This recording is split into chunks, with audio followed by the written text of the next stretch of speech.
반갑습니다. 오늘 잠언 6장 두 번째 시간입니다.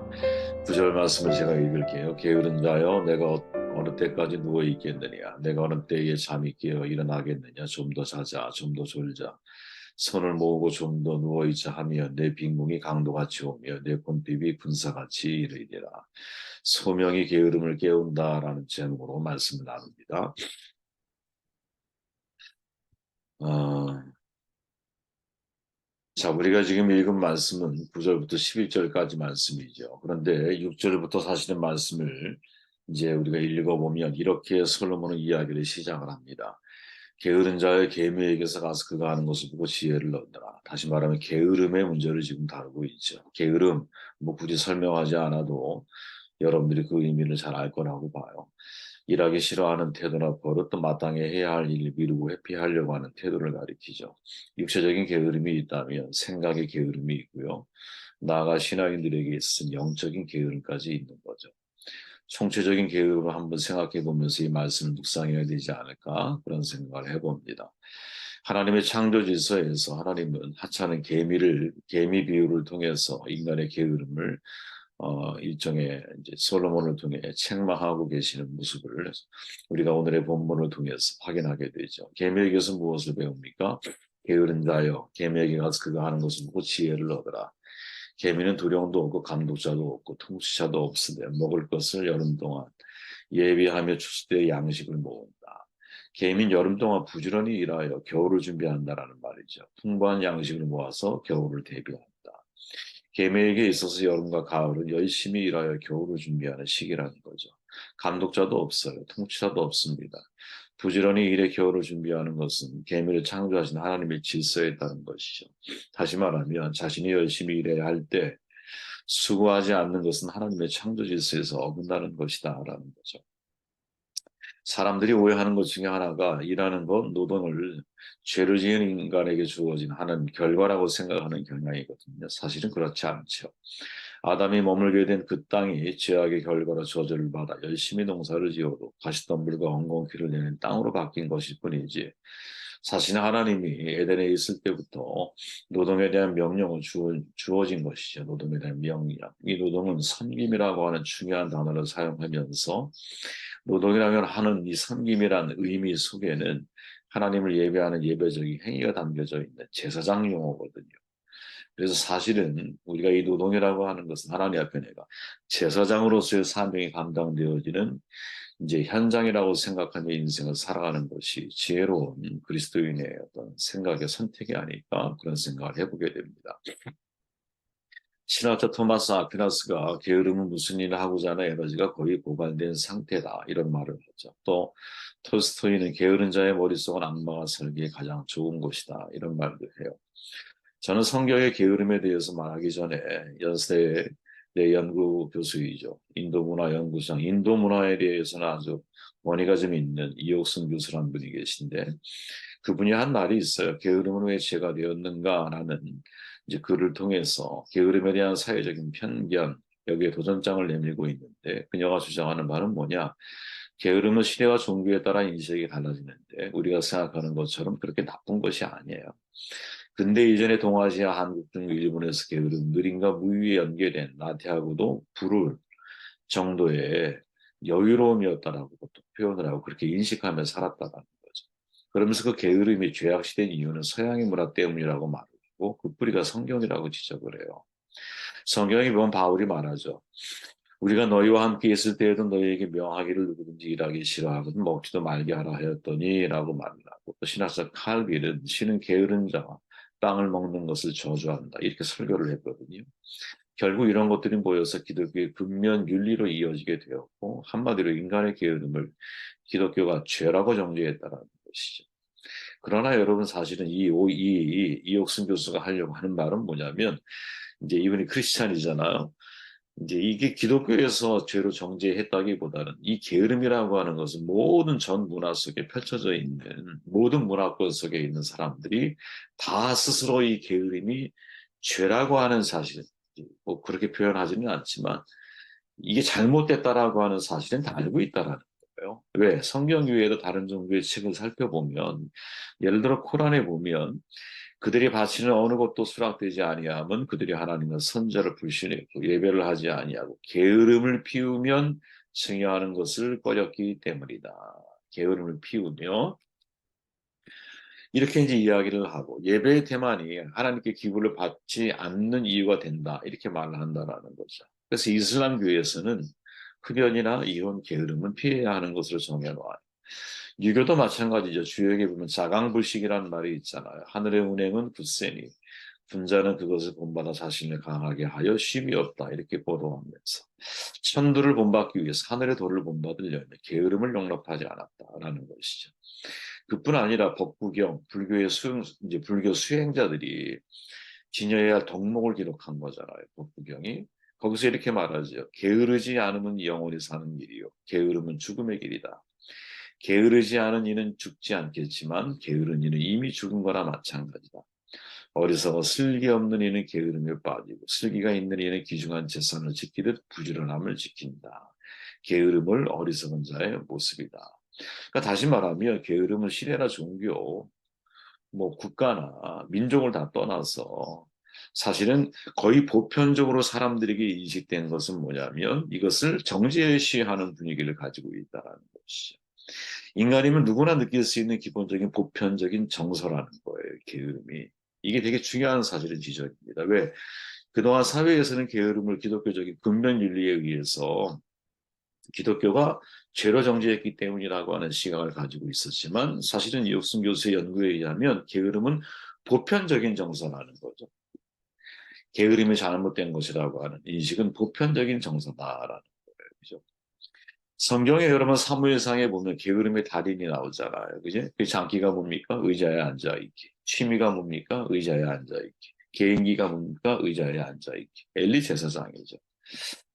바로 이분이 제사장이라고 하는 사실이 우리에게 사실은 경고성의 발언인 거죠. 그죠? 왜? 우리는 왕 같은 제사장들로 부름받는 사람들이기 때문에 영적인 제사장으로서 우리의 정말 인생의 삶의 태도가 무엇인지 혹시 내 안에 게으름이 있지는 않은지 육체적 또 정신적 생각의 게으름을 말하는 겁니다. 또 영적 이 게으름이 혹시 우리 가운데 있지는 않은지 돌아봐야 되는 것이죠. 엘리 제사장 자신들이 잘못된 길로 그냥 방치해두죠. 그런 영적인 게으름이 습관으로 굳어져 버려요. 그죠? 사무엘상 1장에 보니까 한나가 기도할 때 정말 애통하는 마음으로 기도하는데 판단력과 분별력이 없이 한나를 취했다라고 나온 거죠. 그죠? 법궤가 빼앗기는 그 이야기를 듣고 물론 이제 뒤로 넘어가 이제 사망을 하지만 죽음을 당하지만 그러나 그 과정 전체를 다 알고 있음에도 불구하고 거기에 대한 아무런 대처를 하지 않아. 네. 마지막 그의 장면 의자에서 자빠져 목이 부러져 죽었으니 나이가 많고 비둔한 연도라. 이 비둔하다라고 하는 바로 이 단어가 사실은 게으른 자의 최후를 우리에게 잘 소개해주고 있는 장면이 아닌가. 내 몸이 비둔해지는 것이죠. 저도 개인적으로 몸이 비둔한 거 별로 좋아하지 않아. 힘들어요. 몸이 비둔한. 그죠? 그리고 모든 행동이나 이런 것들도 사실은 더 이렇게 축소되기 마련이고. 그래서 이제 어떤 형태로든 간에 몸의 컨디션을 유지해 나가는 것이 사실은 어, 도미노처럼 또 다른 일에 영향을 준다라는 사실을 잘 알고 있거든요. 그렇다면 이 게으름의 문제를 어떻게 해결해야 할까? 매트 혁신한 분이 이런 말을 하죠. 가톨릭 신학자인데 게으름의 처방은 부준해지지 않은 결심이 아니에요. 게으름을 치료하려면 당신 안에 있는 불꽃을 다시 발견해야만 합니다. 저는 이 말을 정말 이제 신뢰하고 있거든요. 네, 제 자신도 이 말에 대해서 경험을 가지고 있기 때문에 더 그런데 왜 우리가 게을러질까? 비전이 없기 때문이죠. 이걸 기독교식으로 이야기를 하면 소명이 무엇인지 소명의식이 점점 흐려지고 있기 때문인 거죠. 저는 여러분 이 영적인 게으름이 사실은 정신적 게으름으로 연결되고 정신적 게으름이 육체적 게으름으로 연결되어 서로 뭐 어디서부터 시작됐다라고 말하기는 쉽지가 않지만 제가 개인적으로 생각할 때 기독교인으로서는 영적인 게으름이 생각의 게으름을 낳게 되어 있고 생각의 게으름이 육체를 게으르게 만들 수 있다라는 거예요. 어떻게 회복할까? 부지런히 자라는 결심 아니요 이거 갖고 해결이 안 돼. 내 안에 하는 불꽃 같은 그런 비전이, 소명이 지금도 내 안에 타오르고 있느냐, 꿈이 있느냐, 목표가 있느냐, 이걸 점검해야 한다는 것이죠. 사사기 4장에 보면 여러분, 제가 참 좋아하는 여인이에요. 한 여인이 등장하죠. 드보라야, 드보라. 사람들이 그녀를 이야기할 때 여러분, 하나님 얼마나 사람이 없으면 여자를 사사로 세웠을까 이렇게 오해를 하죠. 저는 이건 진짜 큰 오해라고 봐요. 왜냐하면 이 드보라는 여러분 평범함 속에 특별함, 평범함 속에 비범함이 있는 사람이었거든요. 저는 사실 그걸 되게 좋아하는데 평범한 일을 탁월하게 하라. 제가 설교했던 제목 가운데 하나예요. 그래. 내가 어떤 일을 평범하지만 기본기에 충실하라는 게 바로 그런 거잖아요. 평범한 일이야, 기본기는. 어떻게 보면.